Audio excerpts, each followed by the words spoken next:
Oh hey, I didn't see you there. My name's Hannah and welcome to MTV Gardening. Are you recording? Hi, I'm Hannah, your greenhouse team lead and indoor plant buyer, and welcome to my garden. Okay, starting off strong with the hosta circle. We've got all different types of hostas that are gonna grow in beautifully. Guacamole, all different types of shadowlands. Some of my favorites, Rainbow's End, super pretty. That is our hosta ring that we love. A perennial that I became obsessed with last summer was the pulmonaria, the lungwort. Naturally, I bought 3 different varieties. Got this one, a more silvery one. This year, I added this little cute one. We've got our 2 humpback whale hostas, our laced up elderberry. We've got some lilacs planted, some other little cuties. You can't have a front porch without a couple of houseplants out here too. Gotta have the monsteras out here. Super pretty. Some more annual pots. Potato vine, so pretty. You have to plant potato vine. Got some cute little zinnias. Some other little pots that I was just trying to see how they would grow in this year. And then we planted some beautiful Bobo hydrangeas, 3 of them. It kind of just completes the porch. Got a really pretty climbing rose off the side of the porch here. It's got a couple flowers on it. It's a lavender variety. It's so pretty. Coming around to the back, got some Nicotiana. Such a cool plant. It's a tobacco plant.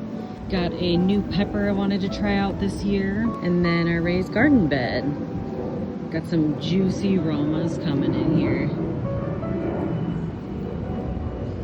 Look at those, amazing. Some onions, peppers are coming in. Cilantro that I let go to flower. Basil, I've got cosmos mixed in there. Dill that I also let go to flower for the critters. And I've got some cucumbers coming in. More basil, and then some massive tomato plants that I'm excited about. I did the Sweet 100 and the Sun Gold. Sun Gold is by far my favorite tomato.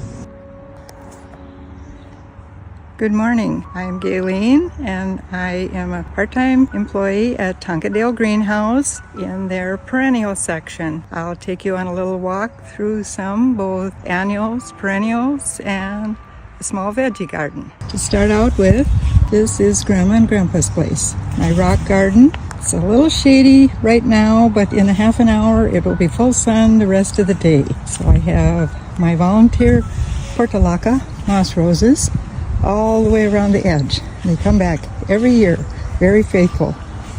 I add some zinnias for the butterflies and the bees. I have my edelweiss lilies.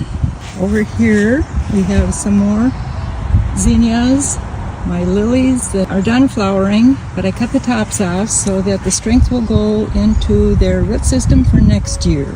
And I also have a pepper plant growing in the front. My perennial mums, I have cut them back once so that they'll be stronger this fall. Little cosmos. And some more annuals. Little vinca, alyssum, another pepper plant. And then we'll take a quick walk over here to my daylilies. They are beautiful right now. They are reblooming. And here are some on this side. Stella de Laurel. Here's some more pretty ones. Beautiful. I just love them because they keep blooming forever. And my mock orange bush, it was so fragrant the neighbors could smell it. Russian sage along the edge. Along this side, a little bit of hostas and some more annuals for a little extra color on the front. and some more daylilies showing their pretty face, and my ginkgo tree, and a tomato plant. Hey everybody, Diane from Tonkadale. I work in customer service. While I don't have a giant, beautiful garden like Sherry, I was pretty happy with how my pots turned out this year. So let's take a look. The star of my pots this year are these lantana trees, which I just love so much. And shout out to Sarah, you know it, you helped me find these in the late shipment, and they just got so full and awesome. And look, there's a bee hanging out there right now. The hummingbirds love them. They just look so nice. I also have these like Dorothianthus. I got the Impatiens. I got some Coleus in there. I have these purple balls that I can't remember the name. Those are super fun. Look, my canna just bloomed yesterday. I feel like one thing surprises me every year, and this year it was these zinnias. Aren't they so cute?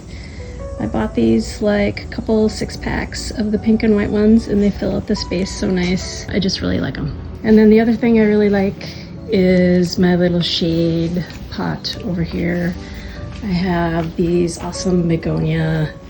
Love the foliage on these. They're just my favorite. Also, try to make it Tonkadale worthy. Some more begonias over there because orange is my favorite color. And I got some Monarda over there, which the hummingbirds are also liking.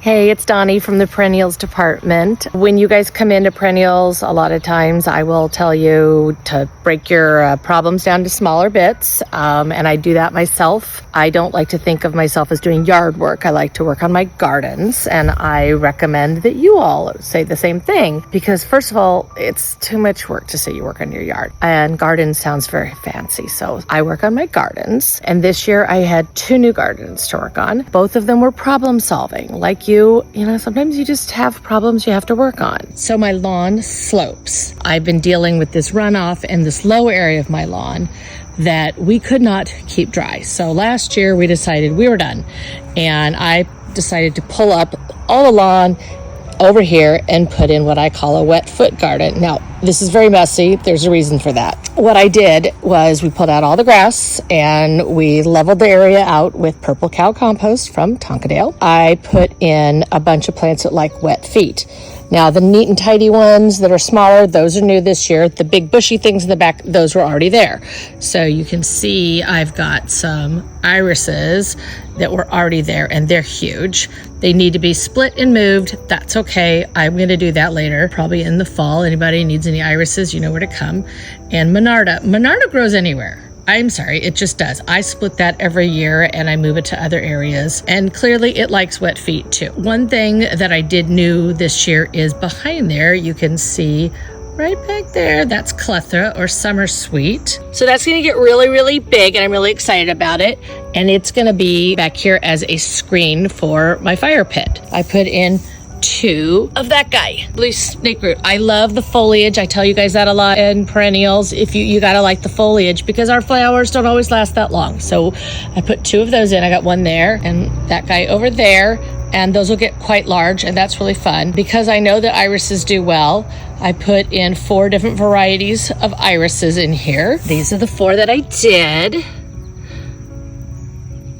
I typically do a lot of purple in my gardens. I'm kind of a sucker for it, and I thought those 2 right there will complement that very well. I also absolutely am obsessed with the variegation on those guys, so really excited about that. And then I put in other friends. So I love this Trolleus. It's very whimsical, which I think is fun. She kind of dances like this. The bees are so much fun when they're trying to land on that. And then I've got this spiderwort right here. It's very fun. Tradescantia is the fancy word for that, the Latin word. You know, we like to use that. And then we have the masterwort. See, that's got that little guy right there. And then the plum drops Burnett, which is kind of starting to get the little, you can see just the purple on there right now. That's that label. So I've got a couple of those scattered around. I kind of cluster, but kind of don't. I don't want it all to bloom in one area at one time. I like to scatter it around. You can see I edged it with these bricks. These are old bricks from the house that used to stand in this lot. I saved those. I've got a pile over there. Yeah, it's a work in progress. I've got old rocks and things like that that I like to throw in for interest. And then over here, everybody loves these weeping larches. the weeping trees. Right now his name is Lurch.